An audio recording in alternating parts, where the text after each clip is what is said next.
दम है तेरे दमन में कितना, देख लिया है देखेंगे। दम है तेरे दमन में कितना, देख लिया है देखेंगे। सरफरोशी की तमन्ना अब हमारे दिल में है, देखना है जोर कितना बाजुए कातिल में है। जय भीम, जय भीम। देखो आज की ये आंदोलन जो लंबा चल रहा है, हम तो शारीरिक रूप से उस तरह सब लोग शामिल नहीं हुए, लेकिन जितने लोग पहले दिन से इस आंदोलन को आगे बढ़ा रहे हैं, मैं उन सब भाइयों का, बहनों का धन्यवाद देता हूं। आशुतोष भाई, मेरी गैर हाजिरी में वीर सिंह जी, नेहा, मनोज जी, बाल मुकुंद जी, तोमर, संजीव तोमर जी, वीर सिंह, महमूद भाई और आज की हमारी नेता। और मैं तो इसको मना कर रहा हूँ, नौकरी वोकरी के चक्कर में मत पड़ो, न्याय के चक्कर में। नहीं, न्याय तो मिल ही जाएगा। न्याय देने वाले हाथ अपने मजबूत करो। मैं तो इससे कहूंगा, सार्वजनिक रूप से कहूंगा कि ऐसी धारदार आवाज को पार्लियामेंट में होना चाहिए। जो बात वो सड़क से इतनी मजबूरी उठा सकते, अगर पार्लियामेंट में होगी तो शायद जवाब देना मोदी जी को भी और उनके चमचों को भी भारी पड़ जाएगा, ऐसा मुझे लगता। मैं उनकी हर बात से सहमत हूं, हर मांग से सहमत हूं। इनकी एक बात से असहमत हूं। इन्होंने कहा कि हम जमीन पे बैठ के उनसे बात करेंगे। हम नहीं बैठेंगे जमीन पे, हम बैठेंगे कुर्सी पे।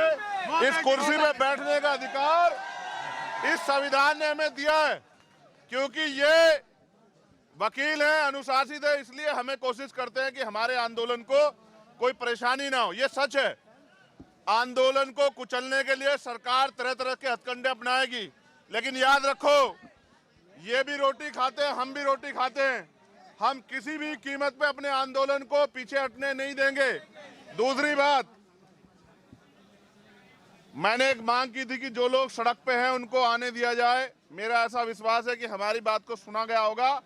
अब हम जो आगे की हमारी तैयारी है, हम लोग उस पर चलेंगे। और फिर आपसे कह रहा हूं, एक दिन में कोई लड़ाई नहीं जीती जाती, कोई लड़ाई नहीं। अभी तो आप ये चाहते हो कि वो गिरफ्तार हो जाएं, अभी तो उनको सजा मिलेगी। अभी लड़ाई बहुत लंबी है। हमारे लोग एक बार में सोच लेते कि लड़ाई खत्म हो गई। अभी आपको कई बार अपनी ताकत का प्रदर्शन करना पड़ेगा। और मैं एक और छोटी बात कहता हूं, छोटी इसलिए कह रहा हूं क्योंकि बड़ी बात कह के कुछ होता नहीं है। अगर आज से काम नहीं चलेगा तो फिर हमें अपनी ताकत दिखाने के हम पे बहुत सारे तरीके आते हैं। हमने ये ताकत जमा मस्जिद पे भी दिखाई है, हमने ये ताकत सदगुरु रविदास जी महाराज के जब गुरु घर टूटा उसमें भी दिखाई है, हमने ये आदत अभी 21 तारीख को भी दिखाई थी। और अगर दोबारा दिल्ली उस ताकत को देखना चाहती है तो दिल्ली का स्वागत, दोनों हाथ से स्वागत है। इतिहास गवाह है, इतिहास गवाह है, जिस दिन हम दिल्ली आते हैं ताकत से, उस दिन के बाद दिल्ली में अच्छे अच्छों के दांत खट्टे हो जाते हैं। मैंने इसको मना किया, मैंने मना किया कि मैं घोषणा नहीं करूंगा, वरना यूनिवर्सिटी की हो जाएगी छुट्टी और धारा लग जाएगी 144 और दिल्ली में मना हो जाएगा कि भाई कुछ नहीं करना। अभी तो सिर्फ ये बताने के लिए है कि इसको देखो, असल लड़ाई उस दिन है। ये तो लड़ी रही है, बोल भी रही है, और भाई सब लोग इसके साथ हैं, भीम आर्मी, बीएसएफ के लोग भी साथ हैं, लेकिन इसके आंसू नहीं देख पाया मैं। देखो सच बात ये, बहनों को रोते हुए देखना ये मेरे बस की बात नहीं है। जब ये उस दिन रोई ना तो ऐसा लगा कि क्या कर दें। और हिमांशु जानते हैं इस बात को, मैंने 1 तारीख को कहा था हिमांशु से कि एक दिन का मैं समय निकाल के आता हूँ, लोकसभा से चलेंगे, लेकिन उससे पहले ही सब गड़बड़ हो गया। देखो वो बहुत तेज है, हमारे फोन सुन रहे हैं महमूद भाई, उनको पता लग जाता है कि कब हम क्या करने वाले, इसलिए पहले तैयारी कर लेते हैं। उन्होंने ये आंदोलन कुचला इसलिए, उसको हटाया इसलिए, चोरी डकैती इसलिए की कि आंदोलन पड़ा पड़ा पत्थर ताकतवर हो जाता है। ये तो जिंदा लोगों का आंदोलन है। तो मेरा विश्वास है कि आंदोलन वहीं चलेगा, पूरे जोर शोर से चलेगा और आंदोलन जीतेगा भी, क्योंकि सबसे बड़ी ताकत हमारे पास संविधान है।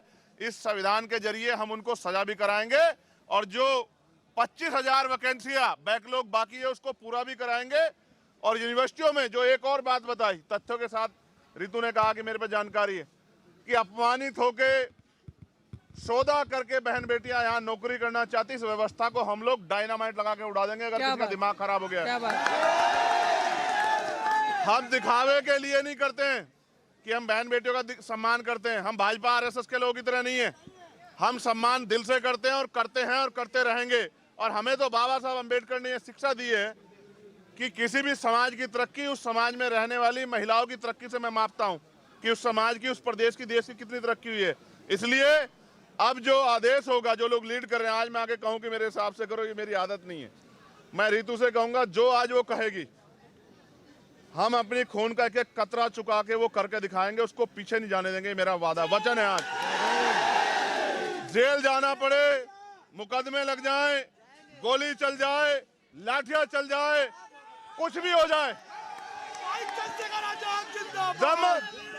दम है तेरे दमन में कितना, देख लिया है देखेंगे। दम है तेरे दमन में कितना, देख लिया है देखेंगे। सरफरोशी की तमन्ना अब हमारे दिल में है, देखना है जोर कितना बाजुए का दिल में है। और वक्त आने दे बता देंगे तुझे आसमां, हम अभी से क्या बताएं क्या हमारे दिल में है। दिल में जिस दिन ताकत होगी, दिल में क्या है वो तो बताएंगे, करके दिखाएंगे। लेकिन अभी तो लड़ेंगे। नहीं, एक मिनट सुनो। इनको एक आग्रह है, आंदोलन तब कामयाब होता है जब वो अनुशासित होता है। आगे चलेंगी बहनें, कौन चलेगा आगे? और बहनों से 3 फीट की दूरी बना के चलेंगे हम लोग। अगर कोई शक्ल दिखाने, फोटो खिंचवाने, माइक के आगे खड़ा होने आया है, अलग बात है।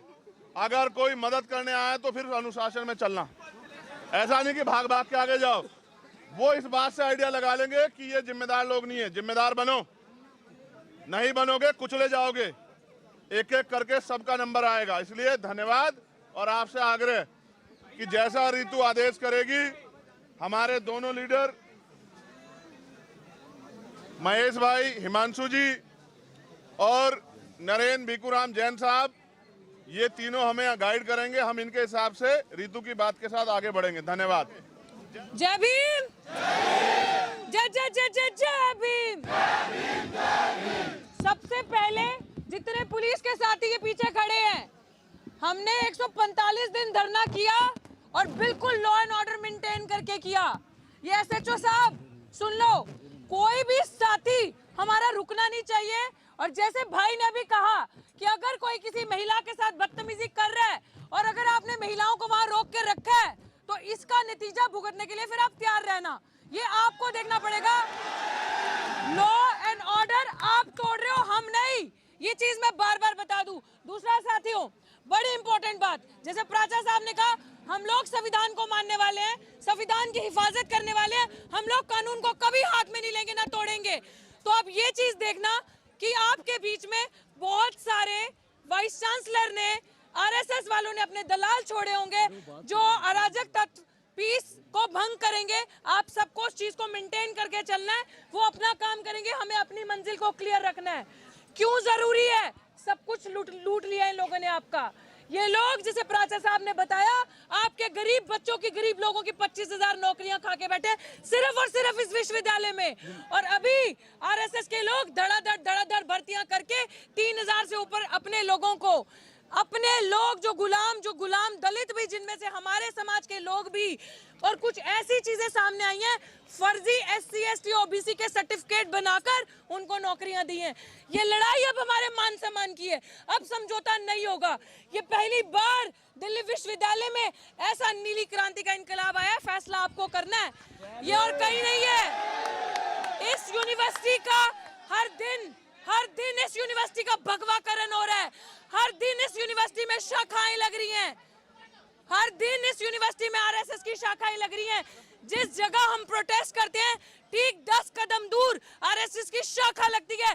और यही पुलिस कर्मी जो खाकी के अंदर भगवा पहनकर उन लोगों को कुछ नहीं कहते और हम लोगों को रोका जाता है यूनिवर्सिटी के अंदर जाने से, यूनिवर्सिटी में अपनी बात रखने से, हक की लड़ाई, सम्मान की लड़ाई लड़ने से। एक अपराधी आप सबके सामने, सविता रॉय, अभी भी अपनी कुर्सी पे कार्यरत है। आप समझ सकते हैं, इसी अमित शाह पुलिस ने चार्जशीट जमा किया उस अपराधी पे। तो आज मैं अपने साथियों से, भाई चंद्रशेखर आजाद से, एडवोकेट महमूद प्राचा जी, जिनकी वजह से आज ये लड़ाई हम इतने मजबूती से लड़ पा रहे हैं, जिन्होंने हमें लड़ना सिखाया, झुकना नहीं सिखाया।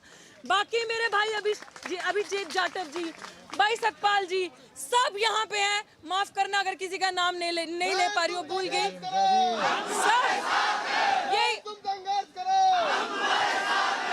ये जो क्रांति अभी यहाँ होने जा रही है साथियों, याद रखना, पहले दिन कहा था सर पे कफन बांध के आए हैं, सफेद नहीं नीला। वापसी का रास्ता हमने नहीं देखा। अब आर पार की बात है। हमारे हाथ में संविधान है। इन लोगों ने, आपके जो शरीफ लोग, शायद उनकी आवाज मेरे जितनी बुलंद नहीं होगी, शायद उनकी आवाज मेरे जितनी ताकतवर नहीं होगी। पता नहीं क्या मजबूरी होगी उनकी कि अगर 10 लोगों का परिवार है तो एक इंसान कमाने खाने वाला है। उन लोगों की थाली से निवाला छीना इन लोगों ने। 22-22 साल, 15-15 साल, 10-10 साल से पढ़ाते लोग दिल्ली विश्वविद्यालय में इन्होंने निकाल दिया, क्योंकि उनका कोई माई बाप नहीं था इंटरव्यू में बैठा हुआ, उनके पास पैसे नहीं थे देने के लिए। और एक बड़ी खबर पूरे सबूतों के साथ मैं आपको बताती हूँ भाई, आपके भी संज्ञान में ला रही हूँ। एक रामजस कॉलेज, इस लाल बत्ती पे रामजस कॉलेज में चेयरमैन के साथ सेटिंग करके सब सबूत है हमारे पास। वो काम हम नहीं कर सकते। हमारे बाबा साहब ने बोला है संघर्ष करो, शिक्षित बनो, पढ़ो लिखो। हम नहीं किसी को फोन कॉल आधी रात को 1800 फोन कॉल करके और हम नौकरी लें, हमारे अंदर वो चीजें नहीं है। हम गुलामी नहीं करेंगे, हम अपने कैरेक्टर से समझौता नहीं करेंगे। लेकिन यहाँ पे इस तरीके से नौकरियां दी जा रही हैं, इस तरीके से पैसे से और महिलाओं के मान सम्मान से खेलकर। और हमारे मान सम्मान की लड़ाई हम लड़ेंगे। हम अपनी किसी भी बहन को ऐसा गंदा काम करने के लिए मजबूर नहीं होने देंगे एक नौकरी लेने के लिए। ये भाई आप लोगों पे प्राचा साहब जिम्मेदारी है, मैं इसके पूरे तथ्य आपको दूंगी कि किस तरीके से महिलाओं को मेंटली और सेक्सुअली एक्सप्लॉइट करके यहाँ पे नौकरियां दी जा रही हैं। तो मैं चाहती हूँ, अरे रुक जाओ रे, रुक जाओ, ये नहीं, ये चीज आपको समझने की जरूरत है कि आपकी बहन बेटी की जहां बात आती है उसके ऊपर हम कुछ नहीं समझेंगे, क्योंकि बाबा साहब ने एक ही चीज कही थी कि मैं उस समाज की तरक्की तब समझूंगा उस समाज की महिलाओं ने कितनी तरक्की की है। और आज अगर महिलाओं ने ये बेड़ा उठाया है तो मैं कहती हूँ ये मजबूरी है सबकी, जितने भी हमारे समाज के पुरुष हैं, भाई हैं, कि साथ कंधे से कंधा मिला के आगे आकर देना है। और आज जब तक वाइस चांसलर को यही पुलिस वाले बाहर नहीं लेकर आते, और ये पुलिस का फर्ज बनता है कि जहां पे संवैधानिक तरीके से प्रोटेस्ट हो रहा हो और संविधान को आगे रख के उसकी पालना करके मान रहे हो, तो ये रास्ता खुद खाली करेंगे। SHO साहब, DCP, ACP सब जाके वाइस चांसलर को बाहर लाएंगे और बताएंगे एक अपराधी को किस तरीके से उन्होंने अभी तक कुर्सी पे कार्यरत रखा हुआ है। यही आप सबसे कहूंगी, पीस को मेंटेन करके रखना है और हम इसी दरवाजे से अंदर जाएंगे। 4 नंबर गेट पे बंद ताले, भाई ताले बंद है हमारे लिए, प्राचा साहब ताले बंद है वहां पे हमारे लिए, समझ लीजिए आप। वो ताले हमें देख के बंद होते हैं। जब साथी आशुतोष या मेरे जैसे लोग जब वहां पहुंचते हैं विश्वविद्यालयों में तो वो ताले लगा दिए जाते हैं। मतलब हम नहीं जा सकते अंदर विश्वविद्यालयों की। ये हालत है दलित आदिवासी की।